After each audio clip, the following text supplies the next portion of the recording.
ఇది 2006వ సంవత్సరం కదా. ఆ టైంలో ప్రపంచవ్యాప్తంగా ఉన్న పెద్ద పెద్ద సైంటిస్టులు మన వాతావరణంలో ఒక విషపూరిత గ్యాస్ ని కనుక్కున్నారు. అది మీథేన్ గ్యాస్. వాతావరణంలో మీథేన్ గ్యాస్ మొత్తం సడన్ గా చాలా ఎక్కువగా పెరిగిపోయిందని, ఇంకా పెరుగుతూనే ఉందని గమనించారు. మీథేన్ అనేది ఒక రకమైన నేచురల్ గ్యాస్. ఇది వాతావరణంలోకి రిలీజ్ అయితే భూమిని వేడి చేస్తుంది. శీతాకాలంలో మనం వెచ్చగా ఉండడానికి దుప్పటి కప్పుకున్నట్లుగా ఈ గ్యాస్ కూడా భూమి చుట్టూ దుప్పటిలాగా పనిచేస్తుంది. లోపల వేడి లోపలే ఉండిపోతుంది, భూమిని మరింత వేడిగా చేస్తుంది.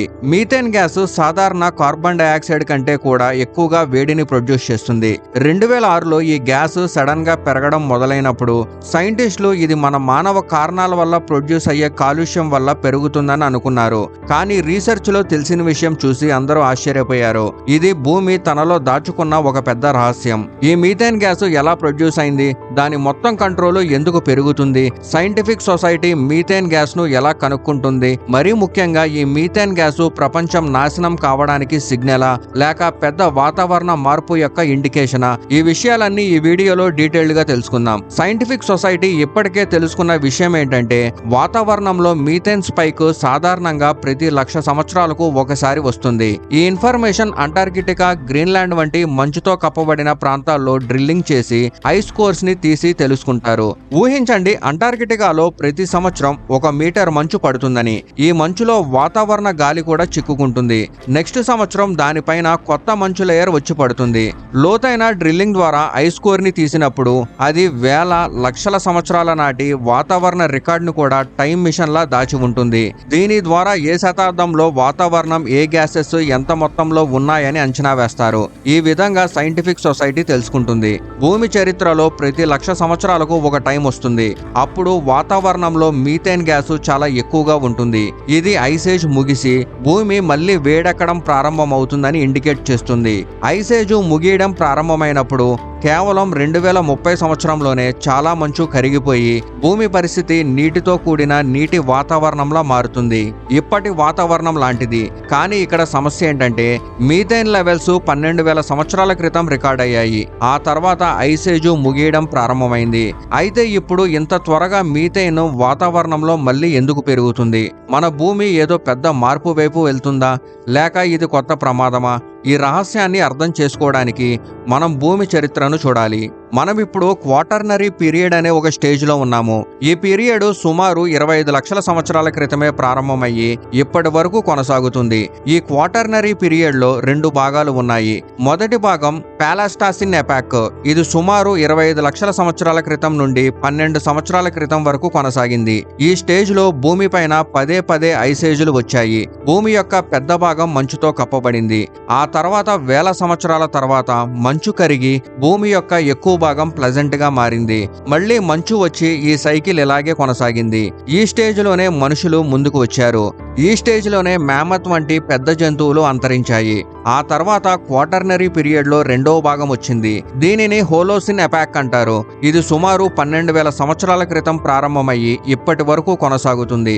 ఈ స్టేజ్ లో మంచు చాలా తగ్గిపోయింది. భూమి వాతావరణం చాలా స్టేబుల్ గా వెచ్చగా మారింది. దీని కారణంగానే మనం వ్యవసాయం చేయడం నేర్చుకున్నాము. గ్లేషియర్స్ కరగడం వల్ల ఫ్రెష్ వాటర్ రిసోర్సెస్ ఏర్పడ్డాయి. మనుషులు నీటి దగ్గర గ్రామాలను నిర్మించడం ప్రారంభించారు. ఇక్కడ ఒక చిన్న కన్ఫ్యూజన్ ఉంది. మనం హోలోసిన్ లో ఉన్నాము. ఇది ఒక వెచ్చని స్టేజ్. కానీ టెక్నికల్ గా మనం ఇప్పటికీ ఐసేజ్ లోనే ఉన్నాము. అంటే ఇప్పటికీ భూమి పోల్స్ పైన మంచు ఉంది. కానీ ఆ గ్లేషియర్స్ ఐసేజ్ యొక్క మాక్సిమం లెవెల్స్ లో ఉన్నంత పెద్దవి కావు. పోల్స్ పైన ఎట్టకేలకు మంచు లేనప్పుడు మాత్రమే ఐసేజ్ పూర్తిగా ముగిసిందని చెప్పగలం. కానీ ప్రశ్న ఏంటంటే భూమిని వేడి చేసే ఐసేజ్ ను ముగించే ఆ శక్తి ఏమిటి? సైంటిఫిక్ సొసైటీ 3 పెద్ద విషయాలను కనుక్కుంది. వీటిని మిలాన్కోవిచ్ సైకిల్ అంటారు. మొదటిది ఎక్సెంట్రిసిటీ, అంటే భూమి సూర్యుని చుట్టూ గుండ్రని మార్గంలో తిరుగుతుంది. కానీ కొన్నిసార్లు ఈ మార్గం అంటే దాని ఆర్బిట్ కొద్దిగా ఓవెల్ షేప్ లోకి మారుతుంది.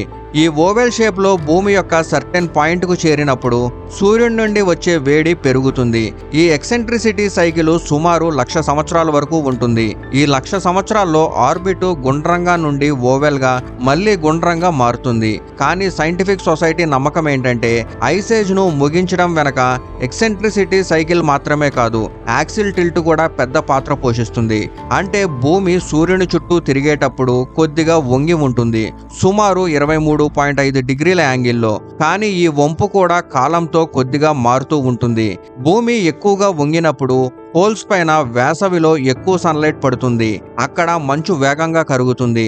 సైంటిస్టుల నమ్మకం ప్రకారం ఈ సైకిల్ సుమారు 41,000 సంవత్సరాలది. ఈ కాలంలో భూమి 22.1 డిగ్రీస్ నుండి 24.5 డిగ్రీస్ యాంగిల్లో వంగుతుంది. మూడవది ప్రిసిషన్, అంటే యాక్సిస్ యొక్క కదలిక. భూమి యాక్సిస్ కొద్దిగా ఊగుతుంది, అంటే ఒక బంగారం ఊగినట్లు. దీనివల్ల వాతావరణం టైం మారుతుంది. ఈ సైకిల్ సుమారు 19,000 నుండి 23,000 సంవత్సరాల వరకు ఉంటుంది. ఈ మూడు విషయాలు అంటే ఎక్సెంట్రిసిటీ, యాక్సిల్ టిల్ట్ మరియు ప్రిసిషన్ కలిసి భూమిని వేడి చేసే ఒక సైకిల్ ని ప్రారంభిస్తాయి. మంచు సన్లైట్ ని ఎక్కువగా రిఫ్లెక్ట్ చేస్తుంది. తెల్లని మంచు కరిగినప్పుడు దాని కింద ఉన్న భూమి లేదా సముద్రం సన్లైట్ కి ఎక్స్పోజ్ అవుతుంది. దాని రంగు తెల్లగా కాకుండా డార్క్ గా ఉంటుంది. ఎగ్జాంపుల్ గా మట్టి రంగు లేదా సముద్ర నీటి డార్క్ బ్లూ రంగు. డార్క్ రంగులు సన్లైట్ ని బాగా అబ్జర్వ్ చేస్తాయని అందరికీ తెలుసు. ఎక్కువ అబ్జర్వేషన్ జరిగినప్పుడు ఎక్కువ మంచు కరుగుతుంది. ఈ సైకిల్ కంటిన్యూ అవుతుంది. కానీ భూమి అప్పుడు మరింత వేడెక్కడం ప్రారంభమవుతుంది. ఎందుకంటే వేడి వల్ల భూమిలో దాగి ఉన్న గ్యాసెస్ కార్బన్ డైఆక్సైడ్ లేదా మీథైన్ వాతావరణంలోకి రిలీజ్ అవుతాయి. ఈ గ్యాసెస్ సముద్రాల్లో లేదా భూమి లోపల ఫ్రోజన్ మంచులో, అంటే దీనిని పర్మాఫ్రాస్ట్ అంటారు, ఇక్కడ చిక్కుకుంటాయి. ఈ గ్యాసెస్ రిలీజ్ వల్ల భూమి మరింత వేడెక్కుతుంది. ఇప్పుడు క్వశ్చన్ ఏంటంటే అంతా సరిగ్గా ఉంటే 2006లో మీథైన్ లో ఇంత పెద్ద పెరుగుదల ఎందుకు కనిపించింది? ఐస్ ఏజ్ ముగిసే సంఘటన 12,000 సంవత్సరాల క్రితమే జరిగింది. సాధారణంగా 1,00,000 సంవత్సరాల క్రితం జరిగినట్లు కాదు. 1900s లో నేచురల్ గ్యాస్ ఇండస్ట్రీ వేగంగా పెరిగినప్పుడు మానవ కారణాల వల్ల మీథైన్ ఎమిషన్స్ కూడా పెరిగాయి. కానీ 1990 నాటికి అవి ఒక లెవెల్లో ఆగిపోయాయి. అయితే 2006లో ఈ కొత్త స్పైక్ ఎక్కడి నుండి వచ్చింది? మీథేన్ అనేది కేవలం మానవ కారణాల వల్ల మాత్రమే కాదు, సహజంగా కూడా ప్రొడ్యూస్ అవుతాయి. నేను ముందు చెప్పినట్లు భూమిలో దాగి ఉన్న గ్యాసెస్ తడి భూమిలో సముద్రాల్లో చిక్కుకుంటాయి. మంచు కరగడం దీనికి ఒక ట్రిగ్గర్ పాయింట్. ఈ రోజుల్లో అడ్వాన్స్డ్ టెక్నాలజీ ద్వారా సైంటిస్టులు ఈ గ్యాసెస్ ఎక్కడి నుండి రిలీజ్ అవుతున్నాయో కనుక్కోగలరు. దీనిలో శాటిలైట్ నుండి ఒక ప్రత్యేకమైన వేవ్ లెంత్ గల లేజర్ లైట్ ని భూమిపైకి పంపిస్తారు. ఈ వేవ్ లెంత్ ని మీథేన్ గ్యాస్ మాత్రమే అబ్జర్వ్ చేయగలదు. ఈ లేజర్ లైట్ తిరిగి శాటిలైట్ కి రిఫ్లెక్షన్ కాకపోతే ఆ పాయింట్ లో మీథేన్ గ్యాస్ దానిని అబ్జర్వ్ చేసిందని అర్థం. ఈ విధంగా సైంటిఫిక్ సొసైటీ ప్రపంచవ్యాప్తంగా మీథేన్ యొక్క మ్యాప్ ని తయారు చేసింది. ఈ టెక్నాలజీతో నాసా టీమ్స్ ఇరాన్ లోని ఒక పెద్ద చెత్త కుప్ప పైన 3 మైళ్ల పొడవైన మీథేన్ మేఘాన్ని మ్యాప్ చేశారు. ఇది ప్రతి సంవత్సరం గాలిలో 73,440 టన్నుల మీథేన్ గ్యాస్ ను రిలీజ్ చేస్తుంది. అంటే 180 బోయింగ్ జంబో జెట్ల బరువుకు సమానం. గంటల లెక్క ప్రకారం ప్రతి గంటకు 8,500 కేజీలు. కానీ ఇంతకంటే ఎక్కువ మీథేన్ తుర్కెమినిస్తాన్ నుండి రిలీజ్ అవుతుంది. ఇక్కడ ఆయిల్ మరియు గ్యాస్ ప్రొడక్షన్ ఏరియాస్ లో 12 పాయింట్లని కనుక్కున్నారు. ఇక్కడ నుండి ప్రతి గంటకు సుమారు 400 కేజీల మీథేన్ వాతావరణంలోకి స్ప్రెడ్ అవుతుంది. కానీ సైంటిఫిక్ సొసైటీ నమ్మకం ఏంటంటే 2006 తర్వాత మీథేన్ స్పైక్ ఈ కారణాల వల్ల మాత్రమే కాదు, ఇది దాని సగభాగం కూడా కాదు. చాలా పెద్ద భాగం అడవుల నుండి రిలీజ్ అవుతుంది. ముఖ్యంగా గతంలో పర్మాఫ్రాస్ట్ పైన ఉన్న అడవుల నుండి.